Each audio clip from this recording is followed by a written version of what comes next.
광주시장 후보 경선이 오늘부터 시작됐습니다. 경선 후보 3명의 마지막 호소를 직접 들어봅니다. 민주당의 후보 공천 행태를 놓고 당 안팎에서 비난이 쏟아지고 있습니다. 전략 공천 선거구 후보들은 물론 단수 공천을 받은 후보마저 당의 고무줄 잣대에 반발하고 있습니다. 5.18 진상규명을 위한 특별법이 공포된 지 한 달이 지났습니다. 진상규명위원회가 구성될 앞으로 5달이 특별법의 성패를 가를 것으로 보입니다. 민주당 전남도당 건물 지하주차장에서 화재가 발생했습니다. 영암에서는 우울증을 앓고 있는 대학생이 실종됐습니다. 여러분 안녕하십니까? 오늘부터 민주당의 광주시장 후보 경선을 시작했습니다. 경선 후보들은 초조함 속에 막판 지지를 호소하고 있는데요. 후보들의 마지막 호소를 직접 들어보시겠습니다.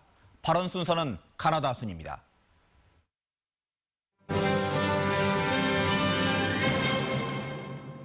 광주 시민 여러분, 강기정입니다.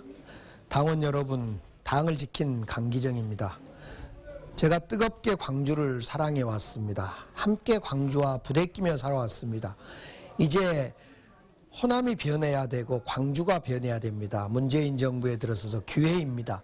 그 변화를 저와 풀뿌리 정치운동을 해왔던 최영호 민영배 두 구청장님과 함께 손잡고 새롭게 광주를 만들어내겠습니다.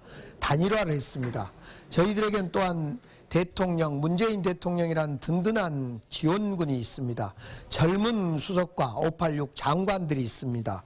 그들과 함께 저희들은 광주를 새롭게 성장시킬 비전이 있습니다. 함께 해주시면 저희들이 광주를 더 젊은 도시, 행복한 도시로 만들어 보겠습니다.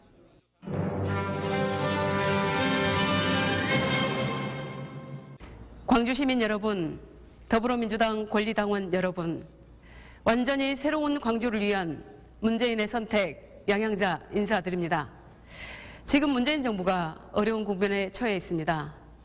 민주당도 위기입니다. 우리 광주는 더더욱 위기입니다. 민주당원들을 놀라게 하는 뉴스가 계속 쏟아지고 있습니다. 그래서 이번 경선에서는 감동의 드라마가 있어야 합니다. 이번 광주시장 선거는 낡은 과거와 선을 긋고 광주의 미래 비전을 선택해야 합니다.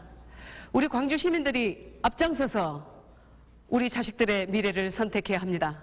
새로움을 선택해야 합니다. 변화를 선택해야 합니다. 양양자의 승리는 광주 시민의 승리이자 대한민국의 역사가 될 것입니다. 고맙습니다.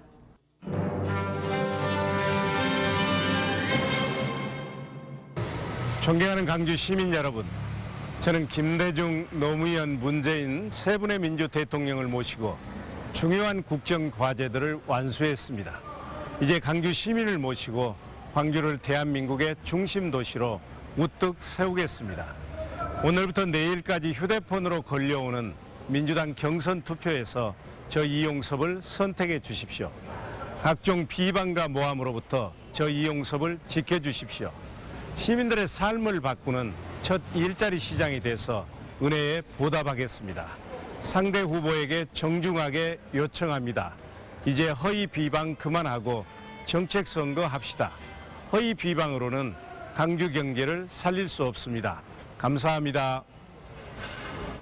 민주당이 광주 서구갑 국회의원 재선거 후보를 전략 공천하기로 한 데 대해 당 안팎에서 반발이 거세지고 있습니다. 민주당 최고위원회도 쉽사리 최종 결론을 내리지 못하고 관련 논의를 보류했습니다. 이계상 기자입니다.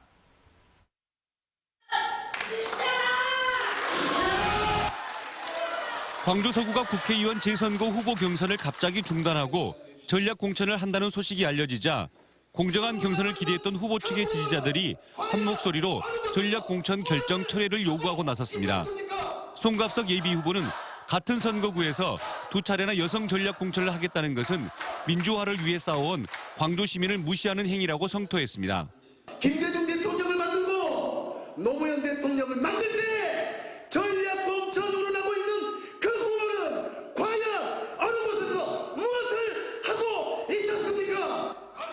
광주시민단체협의회와 전남대 6월 민주항쟁동지회 등의 단체들도 민주당 지도부가 지역민의 선택권을 빼앗는 전략 공천을 최종 선택할 경우 광주의 심판을 받게 될 거라고 경고했습니다. 광주 시민들의 자존을 짓밟는 비열한 자살공천이 될 것임을 추미애 대표와 더불어민주당에 강력히 경고한다. 민주당 최고위원회는 서구갑 전략 공천 문제를 논의하려 했지만 추미애 대표의 불참과 당내 반대 의견 등을 고려해 논의를 미뤘습니다. 추 대표는 여성 후보 전략 공천을 밀어붙이려 하고 있지만 무리한 공천 탓에 여론의 역풍을 맞을 수 있다는 당내 우려의 목소리도 적지 않은 것으로 알려졌습니다. 당 안팎의 반발이 만만치 않은 상황에서 민주당 최고위가 어떻게 최종 결론을 내릴지 주목됩니다. MBC 뉴스 이계상입니다. 광주 서구갑 선거구만이 시끄러운 건 아닙니다. 목포시장과 신안군수 선거에도 민주당이 후보 선정 방식을 미루고 있습니다. 전략공천설이 유력하게 제기되면서 예비 후보들이 반발하고 있습니다. 김양훈 기자입니다. 민주당 전담도당은 최근 22개 시군 기초단체장 단수 공천과 경선 지역을 발표했습니다. 그런데 목포시장과 신안군수 후보 선정 방식은 별다른 설명 없이 보류됐습니다. 두 곳 모두 민주평화당 소속 현직 단체장이 출마하는 곳입니다. 어떤 카드가 우리가 승리하는 데 도움이 되느냐, 이런 측면을 보고 최종적인 판단을 중앙당에서 할 것으로. 민주당 전남 지역 경선은 오는 20일부터 26일까지 실시됩니다. 목포와 신안은 컷오프 대상자를 결정한 뒤 경선을 진행하기엔 일정이 빠듯한 실정. 결국 민주당이 21곳 이상의 기초단체가 있는 광역시도는 3곳까지 전략 공천이 가능하다는 당헌 당규를 적용해 목포와 신안 가운데 한 곳 이상을 전략 공천 지역으로 정했다는 관측이 나옵니다. 전략 공천자로 특정인이 거론되면서 그동안 경선을 준비해온 예비 후보자들이 크게 반발하고 있습니다. 갑자기 그 전략 공천을 선회하는 것은 그건 상식에 어긋나는 원칙에 어긋나고. 민주당은 당무위원회가 열리는 오는 25일을 전후로 목포와 신안 기초단체장 후보 결정 방식을 발표할 예정입니다. 전략 공천이 확정될 경우 예비 후보자들의 무소속 출마 등 후폭풍이 클 것으로 보입니다. MBC 뉴스 김양훈입니다. 5.18 진상규명을 위한 특별법이 공포된 지 한 달이 지났습니다. 이제 진상규명위원회가 꾸려져 정부 차원의 공식 조사가 이루어질 텐데요. 앞으로 5개월 동안이 그 기초를 다지는 매우 중요한 시기입니다. 그동안 어떤 작업이 이루어졌고 앞으로는 어떤 준비가 필요한지 김인정 기자가 정리했습니다. 마지막이 될 5.18의 진상조사를 위해 5.18 진상규명조사위원회를 꾸리기까지 앞으로 남은 시간은 5달. 가장 중요한 건 어떤 인물들이 진상규명조사위원회에 위원으로 들어가 실제로 조사를 맡게 될지입니다. 특별법이 정하고 있는 위원회 구성은 국회의장 추천 1명과 여야 각 4명씩. 여야 원내대표단은 법조인이나 역사학자, 법의학자와 인권 전문가 등 중 적합한 인물을 협의해왔지만 이번 달 국회 파행으로 논의를 멈춘 상태입니다. 지금까지의 관행은 여야 원내 지도부가 그냥 일방적으로 추천을 해버리는 구조인데 이번에야말로 5.18 진상규명의 마지막 기회입니다. 그냥 그 특정인을 그냥 추천하는 방식이 아니라 공론화 절차를 거쳐서 더 좋은 분이 검증 절차를 거쳐서 투명하게. 국방부는 한편 위원회 조직과 진상규명 신청자의 범위, 진술인의 신변 보호 조치 등을 담은 세부적 시행령을 만드는 중입니다. 특별법이 강제조사권이 미흡하게 담기는 등 다소 아쉬운 채로 공포된 만큼 5월 단체와 시민사회단체 등은 시행령이 이를 보완할 수 있도록 여론을 모아 이달 말까지 국방부에 전달할 예정입니다. 전국 규모의 공청회 필요성도 제기됩니다. 이게 광주 지역 의견만 수렴할 사안이 아니기 때문에 중간 과정에 국민 여론을 좀 수렴하는 그런 공청회 과정도 가졌으면 좋겠어요. 최근 육군본부의 80 대책위원회와 국방부 5.12 연구위원회 등 5.18 왜곡 조직이 새로 드러나면서 5.18은 발생부터 왜곡까지 점차 그 전모를 드러내고 있습니다. 38년 만에 주어진 마지막 진상규명 기회를 한계와 논란으로 얼룩지게 하지 않으려면 위원회 구성 단계부터 국민적 관심을 모으고 진상조사를 통해 구현해야 할 정의가 무엇인지 사회적 논의도 거듭해야 할 것으로 보입니다. MBC 뉴스 김인정입니다.